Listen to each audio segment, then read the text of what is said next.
Welcome back to the Sloppy Horror Podcast. I am your host and your scary movie companion. That's important. Don't forget that. We all need friends, all right? Because some of us are fucking strange. And that's okay. Not a big deal. Sitting across from me is the best producer in the whole wide world, and you guys know him as Mr. Ozark Mark.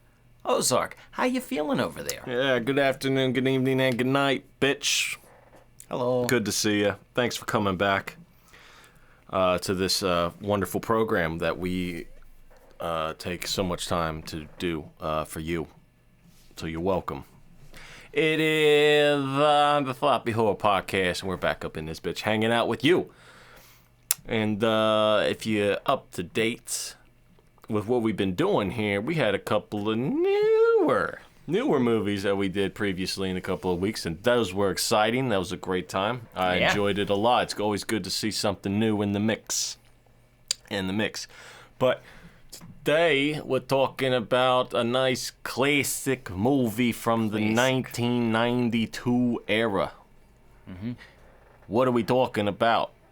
Now, we could say this a few different ways. I always like to just get real down to it. You say, look, I have a lot of memories playing PS2. I'm like, what, we're talking about PS2? We're talking about Pet Sematary 2. Or you can do Pet Sematary 2. Because it's the song. Two. Yeah, you could just add, I don't know, there's a lot of different ways you can say I went with I had two ways of doing it myself. Right. The first one was kind of the Timmy route, and like, Patamatatu. Patamatatu. Yeah, Patamatatu.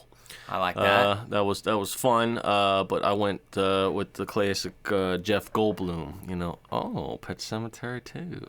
Yeah. The Pet Sematary. Oh, Pet Sematary 2. Installment. That's the second one. Yes, very good. Yes, it's a cemetery for pets. That's good. Cemetery for pets. They come. You bury them there, and they come back, but they're not what they used to be. Yes. Not only do they do it once, they've done it twice now.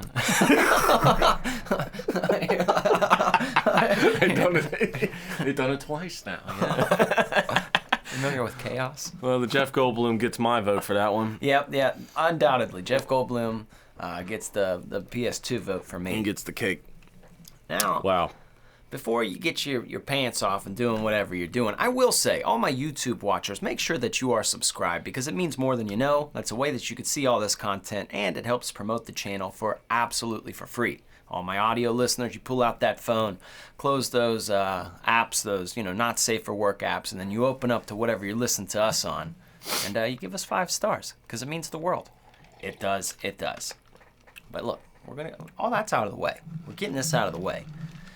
There's we were young boys when this movie dropped, and I will say there is a difference in decades, obviously. As far as what I mean, inside of one decade, there's a difference. There's like early decade, late decade, and there is a difference. There's a difference between 1992 and 1999. Like your brain thinks of separate things, right? Mm-hmm. And let's be honest, we all know the 90s ended on September 11th, 2001. That's when they actually ended. Sure. All right? That's when they actually ended.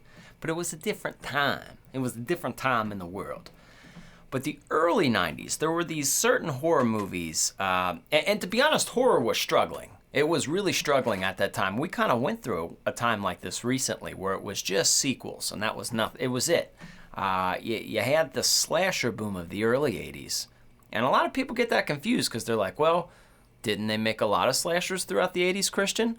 They did, and there were movies that we watched and liked, but they were kind of the hokier 5th, 6th, 7th installments of these franchises that we love. Now, granted, we were kids when it came out, so we kind of enjoyed them a little bit, but as we get older, we just stand by them for nostalgia purposes and because we love them.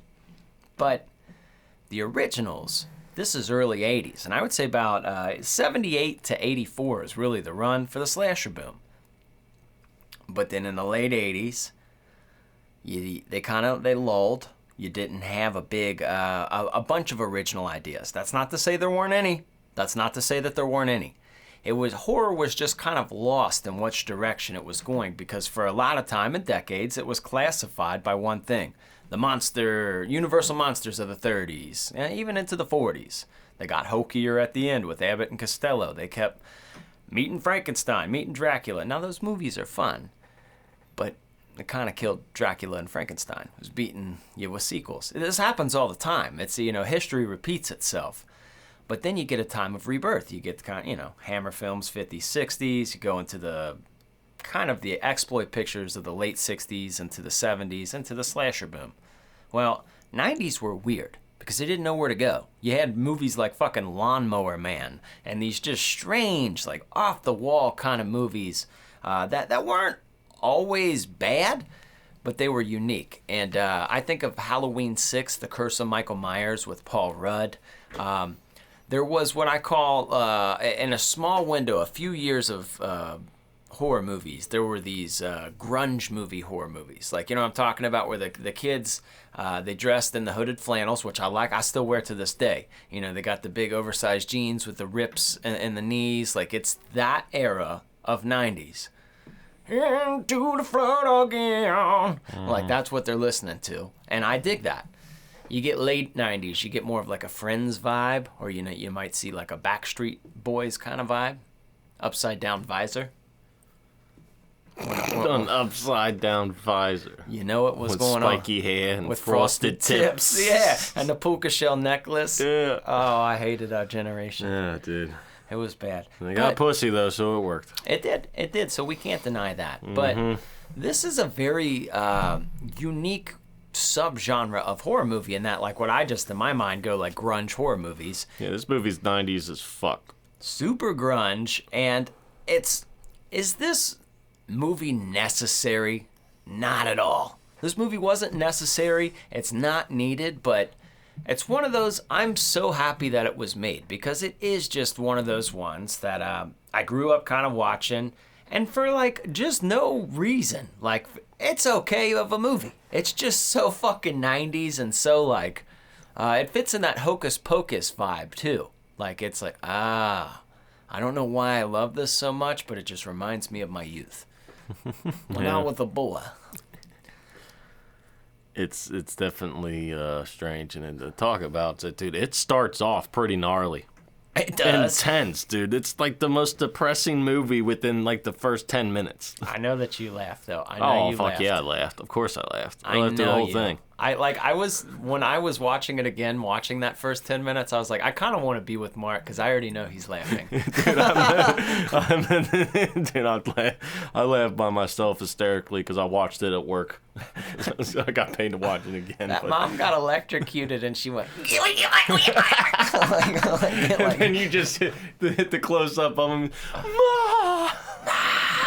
It's like a South Park scream. I know. It's so bad. And then, dude, his dog died or something. I forget. Somebody else died too. Oh, yeah. No, you go to the vet scene when you first introduced to the dad, and he's like putting a dog down with a sad family. It's like, that's even worse. Like, why are we, of all the things that a vet does, why the fuck did you have to cut to a dog being put down, man? Come on now. That guy that played his dad, by the way, Anthony Edwards, I love that. Not the NBA player, not Ant-Man, but I love that guy. Well, first off, he was in fucking Top Gun. That's his most recognized role that people would recognize him from. But you remember that movie, The Client, that came out in the 90s where the little boy and his brother saw that murder in the woods and then they were running from the people that were that... Oh, it's good, dude. No. Maybe. I don't know. Outside of horror in the early 90s, there were some cool-ass movies that dropped. I don't know, like The Client, The Fugitive. You remember The Fugitive? Movies like that, dude, that were so fucking good. That were just incredible blockbuster movies. Even kind of moving into like the Air Force One. I've mentioned some Tommy Lee Jones and Harrison Ford movies, but even outside of that, dude, even like Frailty, there were like just rich-ass movies, fun movies coming out, dude. And if you guys haven't seen The Client, dude, stop everything you're doing. Watch The Client, dude. That one's good. I think it's a John Grisham book or something. I don't know. Don't quote me, but it had, the late, great Brad Renfro in there. And it had the bad guy in it. His name was Barry the Blade.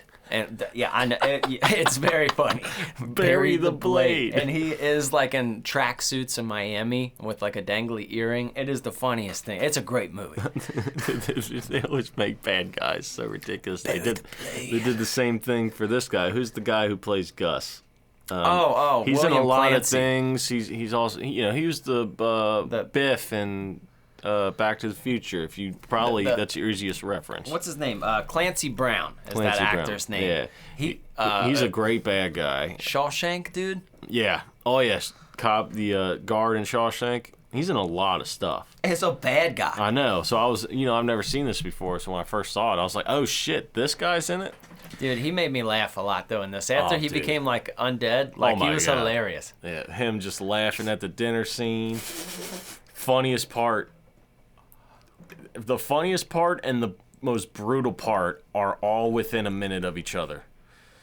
It's towards the end of the movie when the dad goes to stop Gus from before you give a synopsis, whatever. We'll do it anyway. It's a fucking 20-something-year-old movie. Yeah. So he goes in there and he asks him, "Why'd you dig up my wife?" Because I wanted to fuck her. And then no seconds later, he throws him over there, and he got bit previously by a dog. He takes a drill and just drills into his open wound. Oh my God! That was Dude, that was definitely a gnarly award there. You ain't getting up from that. No. I don't care. I know it's a movie. He's got to continue on. But if you had a drill just drill into you in an open wound, dude, that half of your body ain't working. That half of your body. Yeah, You're done. And it's also like some things in horror movies are like seem unrealistic. Like, why the fuck would you do that? Why would you go in there? This asshole stepdad shoots like this 14-year-old boy's dog. Like, first off, like you immediately are like, if this guy dies, fuck you. Like, I don't care. I hope you die. It doesn't matter. Like, you fuck with kids or you fuck with animals, you're out, dude. Like, I don't care what you do to adults. Like, I mean, it's probably not good. I'm probably going to judge you a little bit, but I'm just saying, kids and animals, we're going John Wick, dude. You don't fucking shoot dogs, you fucking piece of shit. So this dog, he gets buried and he comes back to life. Reminds me of like Nanook in Lost Boys. He, comes and fucks him up. But that guy was such a piece of shit, such an asshole. Like, who shoots a fucking dog? So that like is unsettling in itself. But I do think it's realistic if a young boy had his dog shot for him to like bury it in a pet cemetery. Like if you're a 14-year-old boy and your dog gets shot, there might be a chance if you had an inkling that you could bring him back. Now you didn't know that, like, you didn't know how it's going to turn out, but let's just say he might be able to. You're probably going to do that shit at that age. I'm sure a lot of people are going to fall victim. Adults would fall victim to that. Oh yeah, dude. Like, it would be sad in some cases. Oh yeah. Like, such an interesting topic. I was always wondering, like, what it would be like, because they always, they've done cats, dogs, and, people, of course, in the pet cemetery, but I was wondering, like, what would happen if they did, like, a fish? Oh. Or, like, a bird. Oh, dude, fuck that. An evil bird. Evil parrot. Something crazy like that. I don't know. I think that would be pretty weird. It would be super strange, but what's funny? The little bully kid, because here, let me break something to you guys. Like, I'm not this old man, like, my generation walked to school in a blizzard, and then we worked at 12 years old. Like, I'm not saying that, all right? Millennials have had an okay existence, but we've also had, it's not as easy as these kids have it now, because let me tell you something. You kids, I'm totally for getting your mental shit right. I'm totally for you being able to have an open conversation. Like, I'd say millennial parents talk with their kids a little better than the older generations did. But let me tell you something. You kids think you've got a fucking tough day at school? You ain't never did a day of school in the 90s. Dude, there was everything was, like, look at crutches here. Fucking cripple can't walk right. Like, these people were fucking ruthless in the 90s. Swirlies, fucking noogies, dude. 90s, these kids don't know about swirlies. 80s and 90s, 70s, 80s and 90s, I'm sure, were just as bad. Early 2000s were even bad. It's not till after, like, the 2010s Yeah, dude. Or the 20. It's once it starts getting into the 20 teens, that's when everything went kind of soft. Yeah, and it's like, and don't get me wrong, I'm not saying kids should be calling each other mean names and beating them up for the lunch money. No, let me explain something to you. I'm pretty sure I've said it once before on this fucking podcast, and I just had another example of it today. Children need to be fucking bullied in school. Yeah. They do. Yeah, well, it shakes you out. It does, and it puts you turn. Because guess what? I got bullied in school, and I turned out just fine.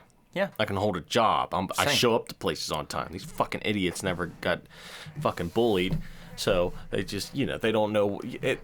Trust me. Think about it for a second. If you ever had to fight a kid at the bus stop, you're not nervous about getting in a fight now because you know what it was like to be picked on when you were little or fucked with. No, if you're sheltered and nobody makes fun of you your whole life, you're sensitive. You're an idiot and you're sensitive and you know what I'm trying to say. So people need to get fucking bullied. Okay, they do. It gives you tough skin. Look what happens. Look what the world is now when people don't get bullied.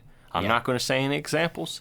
You know exactly what I'm talking about. This is what happens when children not get bullied in school. Now, I'm not talking about, getting beat up and getting fucking beat up. No, I'm talking about getting made fun of for doing stupid shit. Yeah, you come to school looking like a fucking crazy person. Yeah. People are going to tell you that. Exactly. So guess what? You learn from that, and now you know not to do that anymore. Because it's traumatizing at that age. You learn. That's when your brain's developing. That's when you learn this shit. We're not getting that anymore. These kids couldn't survive the 90s bullies. They can't survive now. Oh, I know. But it was just a tougher day and age because you had to throw hands. And these bullies in these movies, they seem kind of fucking animated or they seem like almost hyperbole, but they're not. These were legit how bullies were. What's the guy's name? I think his name is Jared Rushton. The actor who played Clyde. That guy, he was in that movie Big. Don't you remember? He was Tom Hanks' best friend, and then Tom Hanks got big, but his little friend still was helping him out and shit. Yeah. And then he was also, he was in something else too. I forget what it was, but he did good stuff, man. And I thought he was a perfect bad guy. Now, even though it didn't show you him hurting a cat, because I'm not gonna lie, the Edward Furlong is the main character. His mama's the one that dies in this movie. So and then he has to move in with Dad. As soon as they gave him a kitty, I'm like, oh no, dude. Well, I know, but he was kind of a doucher up into that moment where I don't like him. Mm-hmm. And then he saw the cats and he's like, let me have one. I'm like, all right, dude might be all right. He's all right. I was starting to see his side of him.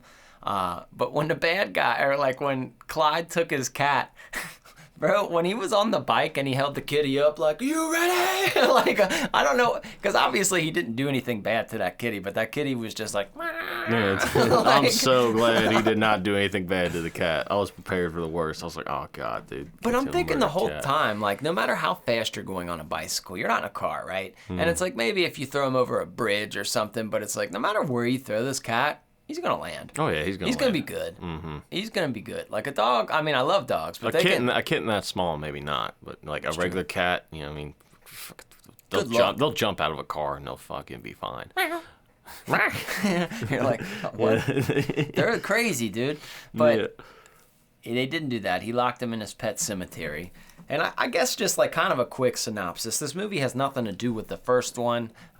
It just has to do with a grungy Edward Furlong, Well, it tells the story from the first one, the ghost story legend. It does. It's in the same town, so and it's the same cemetery, so I shouldn't say that. Yeah. That is nothing. But it's not involving the creeds all the way. It does mention their names.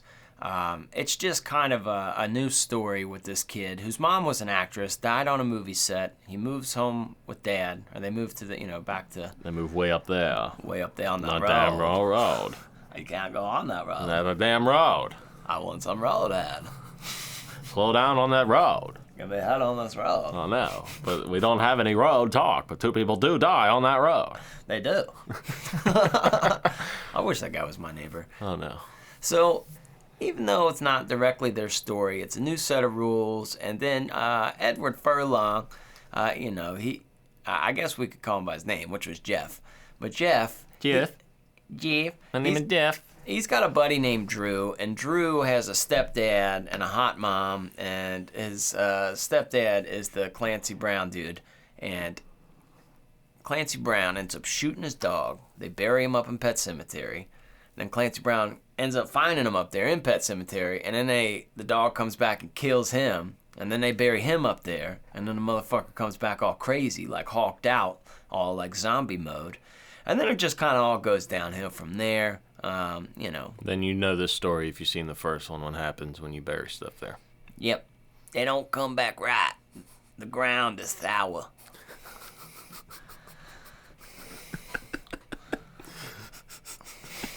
Ground gone sour. We ground the sour. That's the funniest part of the book, like that. Like, it's the hardest part for my brain to read, because the soil of a man's hot is a funny part that he mentions, but just the ground's gone sour. What the fuck's that mean? What's that even mean, buddy? My ground ain't never gone sour. Oh my God. I'll tell you that right now. Only thing I like sour is my margaritas. Oh man, get you some of them senoritas, bring some out. What was I gonna say? I don't know. I forget. I had something, and then it's gone away. I'm assuming this is probably the first time you've seen Pet Sematary. Dude, I didn't 2. even know this existed till you told me last week. I was like, they made a second one of this? Is there a third one? I don't know. I would hope not. I don't think so. I think you got away with this one. You got away with this one this I time. think there is a 3. Hold on. Obviously, there was the remake. Yeah, no. There was no sequel after this, but then there was the remake. Okay, let's keep it that way. I feel like I would be happy, honestly. I wouldn't be mad if they just continue to remake the story of the first one. You don't need to make sequels and variations of this. Like, we got it. You bury stuff there, and you come back. You can't do that many variations of it. I think you got lucky with this one because this one was very entertaining, and they, it actually worked a lot better than I thought it would. But it's still kind of cheesy. But I think you had the good actors to make this work. 100%. Definitely a little slice of 90s, that's for sure. But it's one of those things, at the end of the day, definitely not needed. I'm not mad that it exists. But Pet Sematary, the story itself, I mean, Stephen King, that book, man, that's one of the scariest books. Like, it's voted one of the scariest books. Like, if you're looking for a scary book to read, even if you know the story, I'd say the book, not to be that guy, but it's not that long of a book. It's a book that you can turn some pages through, and it's one of those, like, what the fuck? What the fuck? Just lives in your brain. So, if you're a reader out there and you haven't read Pet Sematary, highly would recommend it. But I feel like on those situations of movies that I have read the book and then sequels come out, like, you do kind of have further layers to it. I didn't hate the new Salem's Lot adaptation, but like, I'm also really familiar with the book. So like, I just felt like it was a continuation, or it was just like a piece of it. And I wasn't mad at that. It was just kind of its own iteration. And I felt like it focused on characters other things didn't. Is it the best? No, but I enjoyed it because I kind of have a complex knowledge of the story. You pick up on different things. I think people really... Stephen King gets mentioned a lot, and obviously his movies get watched, but don't forget to pick up some of those books, man. Even Misery, man. You don't even have to be a reader. You know what's going on in Misery. It's not some crazy dragons and wizards and whatever. That shit's hard for me to read, but you read about like a crazy lady with an axe, you're like, ah, shit, yeah, this is nuts. This ain't right, boy. Yeah, I've tried reading before. It makes me sleepy. Yeah. So, and I can't just focus. Like, I will literally forget what I just read most of the time. As far as books, though, I mean, I can read instructions and shit, but, like, trying to sit down and read a book, I can't do it. I might be able to do books on tape, I'm not sure. Yeah, sometimes those are cool if you're on the road. It is, but the other problem I have is if I listen to a book on tape, I'll start daydreaming what I'm listening to and completely forget what the fuck is in front of me, so that's also dangerous. I think my ADHD, like, I'll cycle through books, music, and podcasts, because I have those moments where I drift, where you're like, I don't feel like being DJ anymore. You're like, all right, I'll throw on a podcast. You're like, all right, these guys are annoying the shit out of me. I want to learn something. Put on a book. Or, so it's like you got to have options, my man. Lots of digital content right at your fingertips on these thing called smartphones. The smartphones. I remember when people start calling them damn smartphones. When it first came out, when people started flip phones. You guys know how to put videos on Facebook? We've been through the MySpace generation. We've been through it all, Mark. Oh. We promoted our music on MySpace Music. Oh, God. I tried looking it up. That page still exists. Like, the URL still exists, but, like, the page won't load. We still have a mixtape on datpiff.com, if that still exists. You know, all that stuff. So that's good time. We've lived through it all. Last FM. Millennia. It's still It on was there. so cool that we thought. Is it really? It was so cool. We thought we could stream our music on the Xbox, and we had a channel. The best part was the groups that, like, you pick a radio. Same thing like Pandora Last FM was, if those of you don't know what that is, but it's like Pandora where you pick a station and it plays similar artists. So we picked our station, and the artists similar to us were way better, way more entertaining than what we were. We were the best. We're the best around, Mark. You don't say that. Best. Datpiff.com. Yeah. You quit moving in that chair. Everybody's hearing your every I don't movement. care. Look, man, I move a lot. All right? I move a lot. I move around. You're just going to deal with it. I know you probably hear it. That's fine. It's squeaking around. You know, you then give me a chair that doesn't... I'll switch chairs. This doesn't work. I don't know what you want me to do. I just want do you you to want me to be do? here when you're here. We have high-quality audio. Yeah, I'm just fucking with you. Right? This is fantastic. We got all kinds of good, waves going into your ear hole right now. Mark, I want to say something though. If you're watching, about the PS2, I don't know about you, but watching this, since it kind of felt like, all right, this is early '90s. I didn't and that first kill started off so corny. Like, it was a funny, she got electrocuted. All right, if you know somebody's not actually getting electrocuted and somebody's pretending to be electrocuted, it's just funny. I don't care. No, I don't think anybody can pretend to be electrocuted good. No, dude. I just think of Marv from Home Alone. Just that's exactly what she did. Just whoa. I don't think if you're getting electrocuted, I don't think you make sound. I'm sorry. No, I think you fucking you lock just it. curl up like somebody's having a fucking whatever that disease is or whatever. I don't know. I don't know. You get you a little Caesar. Yeah, it's like a Caesar. Little Caesars. Yeah, it's like you're having a little Caesars. I think that started so funny that by the time when the actual kills came, I was kind of like, oh shit! You start mild, and sometimes with horror movies, it's kind of like if you can close your eyes and picture the opening of a horror movie, you're gonna get a disposable character right at the beginning, and he's in a situation, and then somebody gets him. The killer gets him. There's death to that person within the 5 minutes, and then it's the credits, right? And then you're like.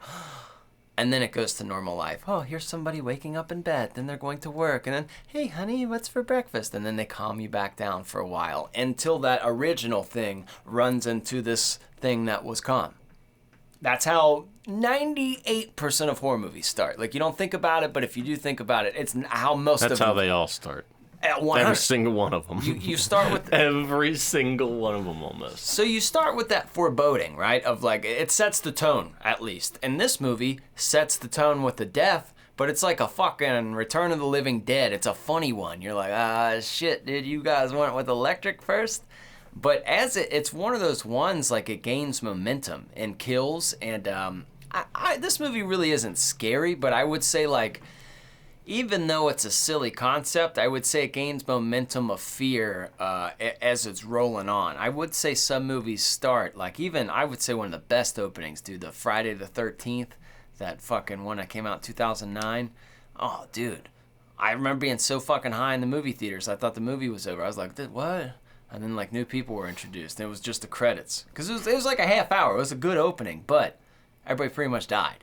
And it was just when you're like, oh my God, dude. Mm-hmm. Way to set the tone, baby. You're starting the game off with a hype video, how they do that before you watch your game, and it'll show you the slow-mo highlights with the music behind it, and you're all, yeah, that's my shit. That's how horror movies are supposed to start. And this one just kind of fooled us a bit. And I don't know. And I think deep into it, because, I am going to make horror movies that people watch. And, you know, Ozark's going to be a part of it as well. So I guess we could say we are going to make horror movies. But I just noticed there's a very fine recipe. Now, you can be a groundbreaking horror movie that goes off of the recipe. You don't have to stick to a slasher code or a paranormal code. You can make your own. That's a lot harder to do, and you just have to know what kind of movie you're making at the beginning and be honest with yourself. Are you going for a groundbreaking, like, I want this thing to be different than anything anybody's ever seen? Well, that's fine. You have to be ready for that response of, like, some people saying, this is stupid as fuck. Because that's what the Blair Witch Project, this is stupid as fuck. Like, any kind of movie like that, like, I love the Blair Witch Project, but there's a large group of people who hate that movie. Like, if you're going to make that kind of movie, you got to be ready for the smoke. If you're just like, I'm going to make a little exorcism movie, check off most of those boxes you need to, bro. And nobody's going to complain because that's kind of what they're coming for. Like, they want that in a movie. When I go to any style of movie, like I say, when these ladies watch a Hallmark movie, they want that cheesy story that feels similar, and they want it to end in a way that they feel comfortable. That's what you're going to. It's a comfort food. And this one's kind of weird because it doesn't fit in any really subgenre. I mean, I kind of mentioned the grunge era, but it's just a different movie because I guess it's like a possession movie or like a ghost movie. You don't really know. It's like a ghost movie, a spirit movie, a zombie movie. I don't know, possession movie. I don't know what the fuck it is. It's its own little lane. I mean, even if you think of like Sleepwalkers and like, there's just like kind of that weird time of like, what the fuck are these movies? Like, they're cool, but they're just all over the fucking place. Yeah, I know. I can't give you a subgenre for Pet Sematary 2. It's just PS2, bro. Like, it just is what it is. It's just PS2, bro. With that in mind, we have to stop the flow of things real quick, and we need to get into a little commercial break here. Like right now. Oh, okay. Hello. Sorry for the interruption. But did you know that Venus is the only planet in our solar system that spins clockwise? Did you also know that Sloppy Horror Podcast has a brand new line of merchandise out? New designs on hats, t-shirts, and even random office essentials like coffee mugs and magnets. All of these purchases not only help the show directly, it shows the world that you support the horror genre and promote small businesses. You can find the link for all the new designs in the descriptions of every episode, or underneath the YouTube videos themselves, or at sloppyshop.myspreadshop.com. We thank you for all of the support, and it means more than you know. Now, back to the show.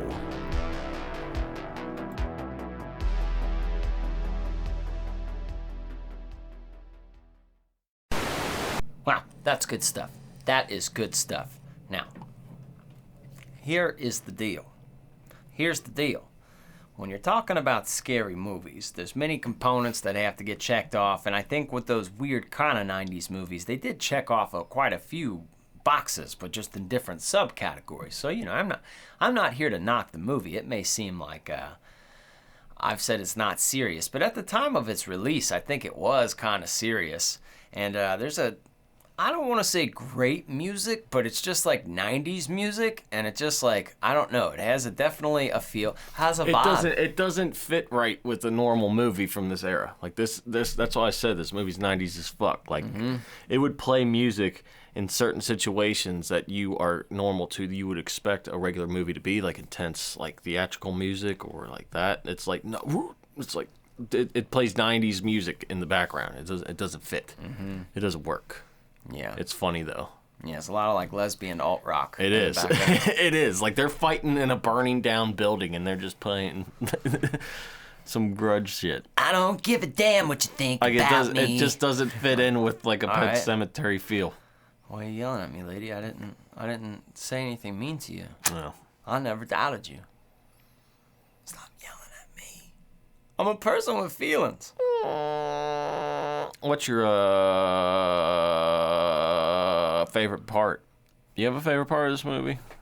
Outside of the when they electrocuted it, the lady got electrocuted. That whole opening scene of just like, there's a circuit break. People are freaking out. It's just a South Park scene. Honestly, the more after you said that scream and that South Park scream, it's just a South Park scene, like in my head. It's hard to not see it as that because it's just so over the top.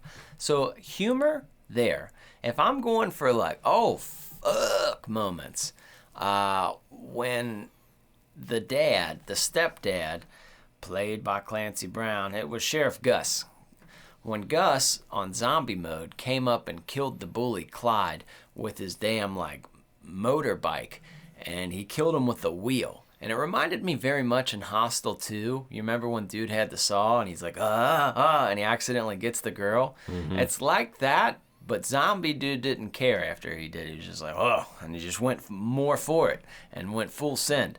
And it was pretty fucking gross and cool. Like, you're like, oh my God. Like, it's a unique kill that like almost feels like it should be in another kind of movie, like a, say a parent or like a slasher movie or like a, usually that's what I would get that from, like in a violent nature or something, like a killer that people like that would get a kill like that. And this was just sprinkled into Pet Sematary Two. Kind of like in Sleepwalkers when dude gets his hand ripped off, you're like, oh, fuck.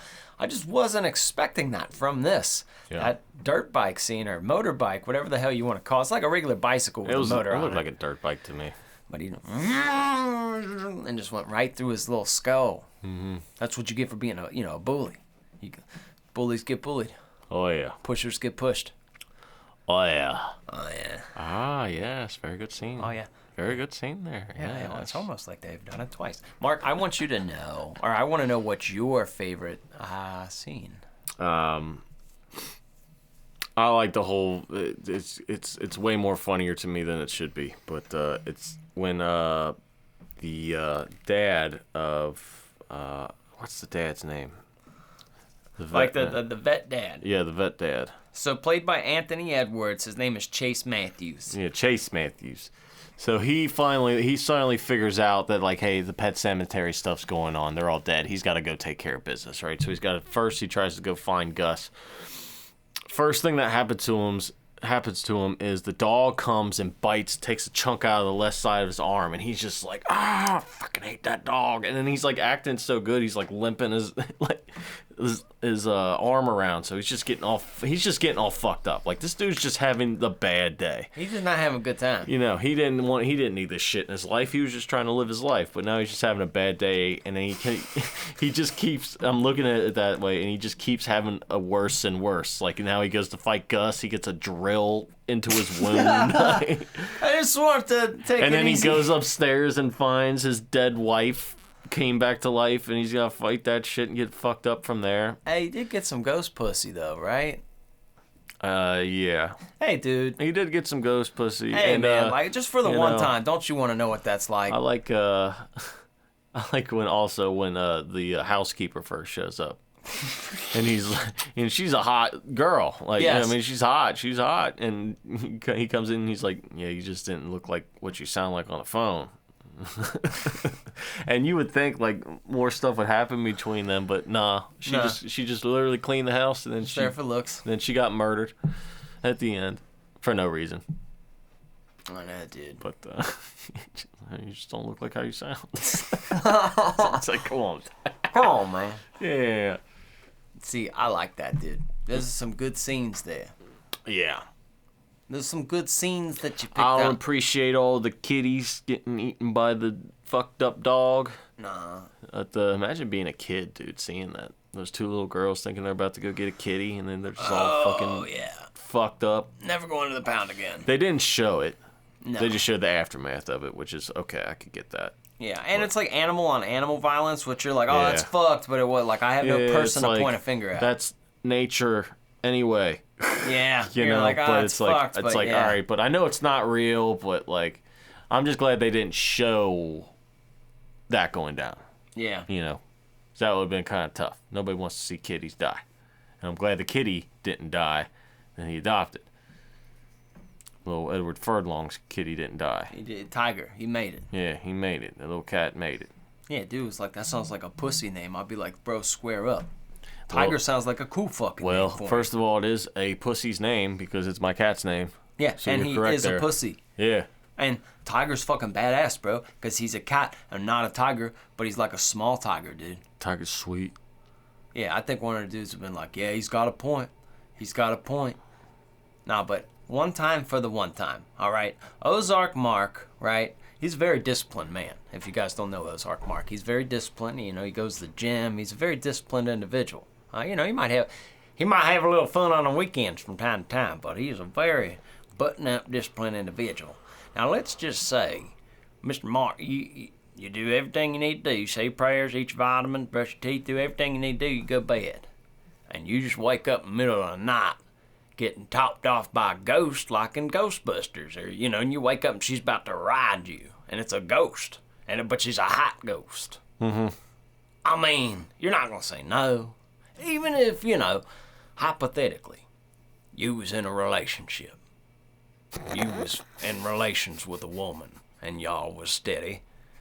You know, you might still have to be consensual with the ghost, because afterwards that's a hell of a story that I think she'd understand. Now, if Fabio showed up in her dreams as a ghost man trying to, you know, pop her down, I'd understand.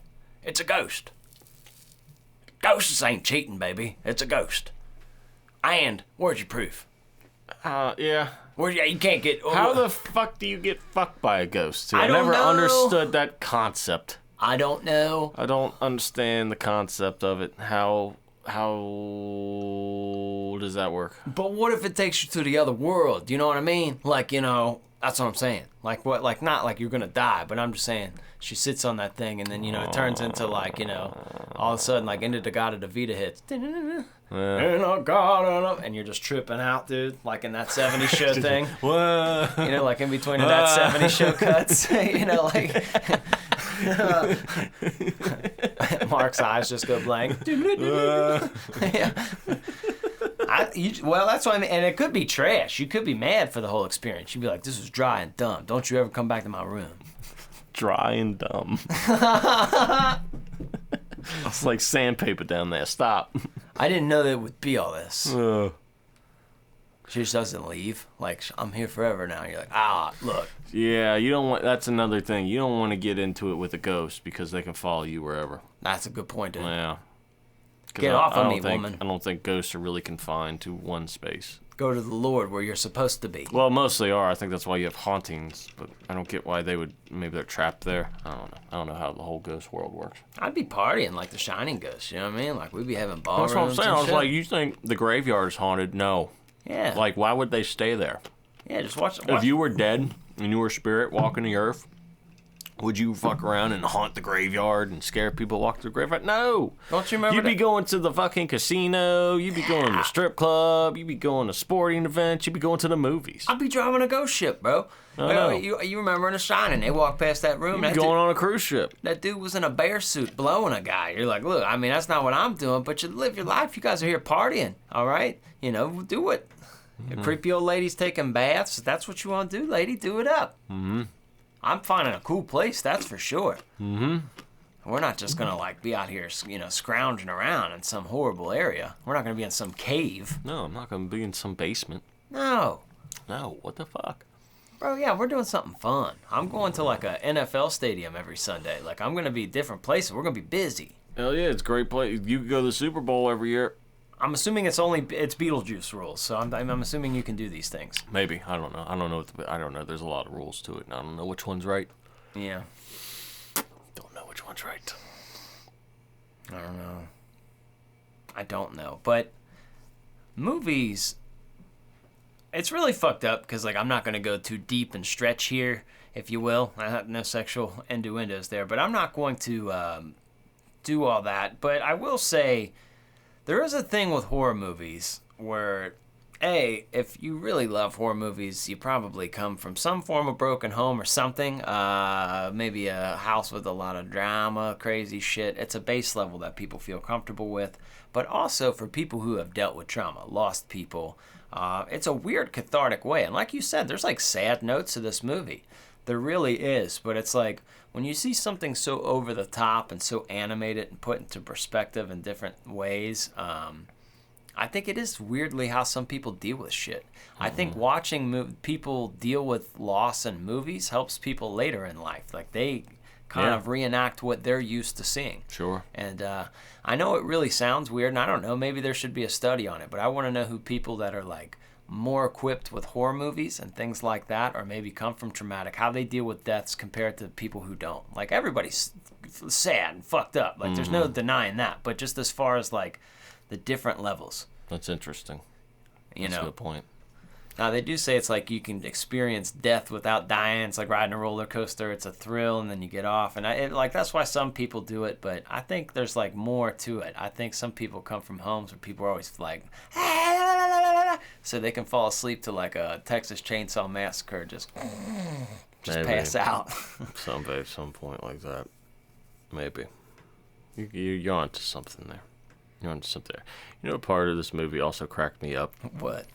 It was the ending when they're riding away and they're playing music, and it's like the 90s, so they got like cheap ass editing. They're just playing little silhouettes of everybody that died. And it's like the cheap, like, it's like a Full House intro or something. Yes. Like, you know what I mean?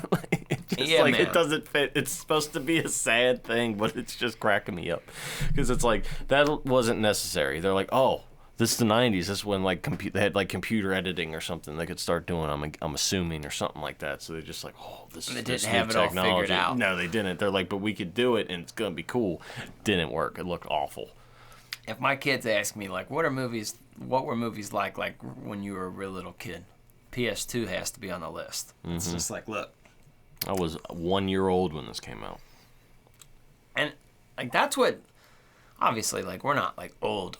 Like, if we were professional athletes, we'd be veteran old people, but we're just normal adult men, right? We're in the second quarter.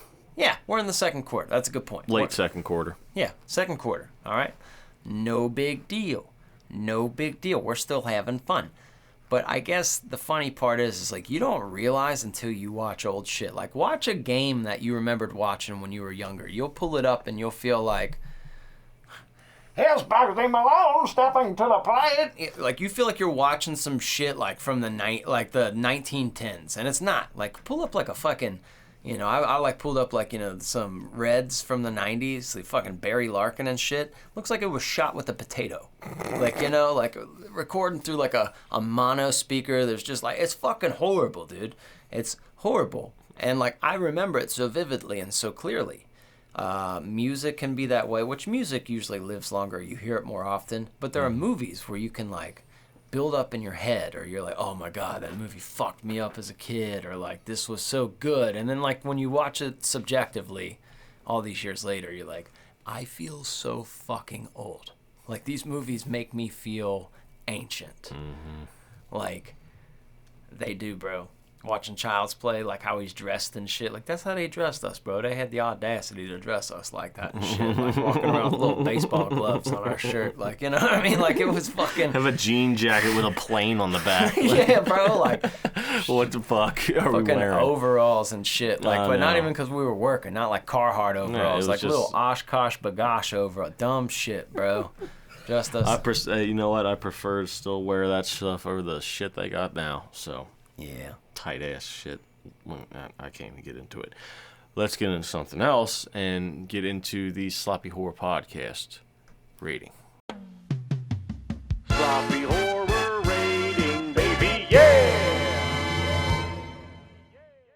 Hello, welcome to the one and only, one of a kind, world-renowned, super official Sloppy Horror Podcast rating. This is a rating system based on a horror movie, not a movie in general. Of course, you know that. You sexy sons of bitches. You better. So let's get into how this is going to work. We're going to do this in a series of 4 categories. 3 of the categories are worth 3 points. Last category is worth 1 point for a total of 10 points altogether. That's correct. So you are going to be very informed of exactly what kind of horror movie this is. Information. So you know going in. It's official. Thank you. So let's get into the first category here in the Sloppy Horror Podcast rating, and that is casting. Casting's fun. There's some good people in this movie. Now, I'm not going to lie to you. We, because it's corny and because it's overacted, And there are parts that are like, what the fuck? I'm gonna go 2.5 because it's corny and there's not a lot of reach. But Edward fucking Furlong, you got Anthony Edwards, you got Clancy Brown. Like, these are all people I've seen from big fucking movies. That's Goose from Top Gun, bro. Like, that's like, there's all kinds of people in this movie where you're like, oh shit, dude. Mm-hmm. It's him, dude. Mm-hmm. I think he was Goose. Wasn't that who he was? He was Goose, wasn't he? I forget who he was. Let's see who he was. Let's see who he was. Because I swear that was who he was. Yeah, he was Goose. I knew I wasn't tripping. He was Goose. I wasn't tripping. No, I wasn't. He just had a mustache. I wasn't tripping. But great actors. Great actresses. But nothing, it's kind of corny. So I got to go 2.5. But it does have a superstar cast. Okay. 2.5 out of 10 so far. Second category. Yeah. Kills. There isn't a whole lot, but there's some cool ones. I don't know. What is this, like a 1.5? Well, we have electrocution, Dog bite. dog bite, dog shot, burning alive. We're burning. You have 2 people getting hit car crash. Oh, yeah, they got it. The motorbike. Motorbike tire to the face. Well, I mean, there's a little bit of variety in there. A little bit of variety. But there's not a lot of blood and gore. No. There's some ooze, but you know. Return of the Ooze, baby. I mean, the drill again in the body is gnarly, but it's not a kill. You get a little bit of gruesome there. Yeah. I'd say 1.5, sure. Yeah, that's fair. Yeah. They're 90s kills. It's enough for it to be a horror movie right there. Yep, Where and you're it's- not like thinking it's too And light. there's just enough to make you go, oh, once or twice. But they got enough in there that makes it worth its while there. Yeah. So that is 4 out of 10 so far. Third, final 3-point category. Fear. Well, I don't know if the fear category has aged it well. I do, I think you might be enticed by the story a little bit because kill an animal or something, like, you are kind of in it. Like, I think that's how John Wick really worked. Like, John Wick is cool because he kills a lot of people, but there's a lot of action movies where people kill a lot of people that don't succeed. Mm-hmm. But they killed his fucking dog, dude. Like, everybody's like, whoa, whoa, whoa, whoa, whoa. Cut the shit. Like, everything was cool until you just did that shit. And then he gets revenge, and you're like, hey, you done it to yourself. Took him 4 movies to get it, but Yeah. I don't know. I've never seen any of them. If you watch the first one, though, that's essentially the principle, and it kills dogs. So you're just like, hey, like, I didn't really care up until this point, but now I will see this through. You motherfuckers, I can't believe you. So it does pull you in a little. I do think you could have some suspense there, and it's just all out, like, kind of like freaky, but I'm thinking a 1 or half a point. Okay, we'll go with a 1. 1. So that's 5 out of 10. Yeah. Final 1-point category for half a point each year. And that is rewatchability. Yeah, for me, I'm going to give it a rewatchability. I don't know. Some people might give it a no. Might be a one and done for people. I'm not sure. I did have the benefit of watching this, I would say, like, before the millennium. It was just kind of so I watched this in the 90s. It's kind of like wrestling or Star Wars. Like, if you didn't watch it when you were little, you might not. Mm-hmm. Like, right now, I could throw on SummerSlam. You might not know none of the wrestlers, but you're like, you get it. Like, you understand. But if I do have somebody who didn't watch wrestling when they were little, they'd be like, dude, what the fuck are you watching? Mm-hmm. You're like, what do you mean, what am I watching? You fucking weirdo. So I don't know. This movie may have that quality, but for me, I'm going to say, yeah, it's rewatchable. It's like one of those ones that you feel like would be for free on all these movie channels and whatever. It's just one of those ones you'll find. Mm-hmm. Me... What say you? I think I'm gonna say yeah as well. I mean, it's a hard act to follow from the original Pet Sematary. It's a hard Pet Sematary is a hard act to follow. That's such a good movie, dude. It's such a great movie. So that kind of takes all the luster, but This didn't really disappoint. I think this is a fun little ride. This is not going to be one I'm going to watch. This might be a once a year watch for me. But if I saw it, and it's just if you're in the mood for a fun little goofy little horror movie, fun little ride, and you don't feel like dealing with the first one, hey, go for the second one. It was, It's also one of those kind of movies too. If you're with buddies, with your partner, whoever, it's just like, oh, they made a Pet Cemetery too, Yeah. and you're like, dude, This is one that you'll phase in and out of, but it's perfect for that because you're not gonna really miss shit. Yeah, it's one of those. Oh, you've never seen that? No, oh no. yeah, you Okay. gotta see this. It's pretty fun. So that is a total of 6 out of 10 Pick up sticks. for Pet Cemetery 2. Yeah. They did it again. There's animals Here on the Sloppy Horror Podcast, right back up in your ass. To incarnate, it's just to reincarnate. You have to be incarnated as a person, a life form. Yeah, and you got to make sure you do it right. You got to bury your own. Nobody else can do it. You got that down, dude. That's good. That's good. You got to do it. I'm going to go have a smoke. Yeah. Well, Mark is great at many things. He's a man who knows many things. He's very knowledgeable.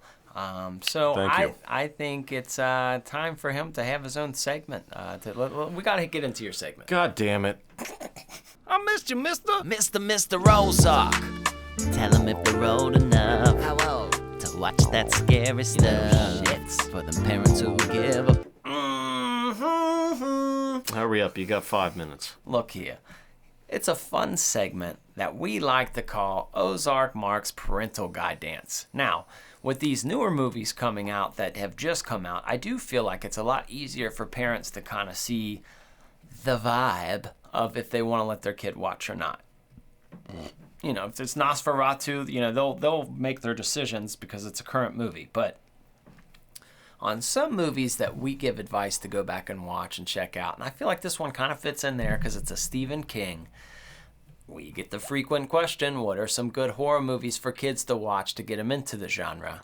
And with Ozark Mark's Parental Guidance, he likes to give us an age of what he thinks is appropriate for a kid to watch, where you're probably not going to fuck them up, and they could probably be in for the journey. So, Ozark Mark, you've got a room full of children aged 0 to 18. Which ones are allowed in the room watching Pet Cemetery 2? All right. First and foremost, we got to talk about the most important one. That is there any sex in it? There's not. There's a little ghost sex in it. There's some titties. Yeah. It's a very short period of time. There's another little banging, but that's like TV banging, like Gus and his, Yeah. I don't know if there's rape. I don't know. He kind of rapes her too when he comes He back and does. he's dead. He does. So that's a little intense. Yeah, a little bit of R. There's not a lot of gore. There's some kills. That's about the only nudity in there. There's no drug use. Nobody cares about fucking language these days. No. So, how old do you think the kids were in the movie? Like 14. Okay, we're gonna go with 14. I think so If too. 14-year-olds can go through this in the movie, 14-year-olds and up can watch it. Let's do that. Yeah, I do think a freshman in high school you would not feel uncomfortable if you were watching this with them. No. You'd be like, this is a funny fucking movie. Watch this. No. I think they would enjoy that. But scene. I try to think about it when I was a kid, but kids are not the same as kids these days. It's for the kids. It's the kids. the kids. It's for the kids. Well, there we go. Pet Sematary 2 is in the books. It has made it on the docket here on this program. We're checked in. That's right. Any idea of what we will talk about next week, Christian Ramey? Yep, I just said the movie. Did you? Yep. What is it? It's a newer movie, When did you say it? and it's just now streaming. I didn't mention that we were going to watch it, but Nosferatu. And you could say it however you want to, but I'm telling you, Nosferatu. you might. Nosferatu. I will say, I don't know. Oh, come to me.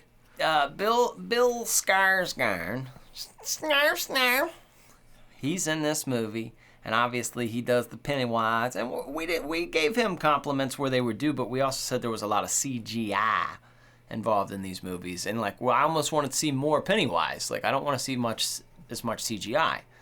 Well, we get that as Nosferatu, and it's really, and I really enjoyed it, but I will say, he talks in a way that you will want to talk after you watch the movie. Like, it takes over like, you're gonna want to do that. Okay. And that's how you're gonna talk to animals. And you said streaming now, available for rent or whatever? Yeah, available for rent. I do believe it's on Peacock and something else, but also, you know, if you're trying to hit the seas like Johnny Depp and be a pirate, you probably find a good version because now it is streaming. If you get what I'm saying? I see what you mean. Pick up what I'm laying Yeah, down. I know what you got there. So that's good. So we'll look forward to that. That's a newer movie. We're dipping back and we're getting in some newest. We're getting in some classics.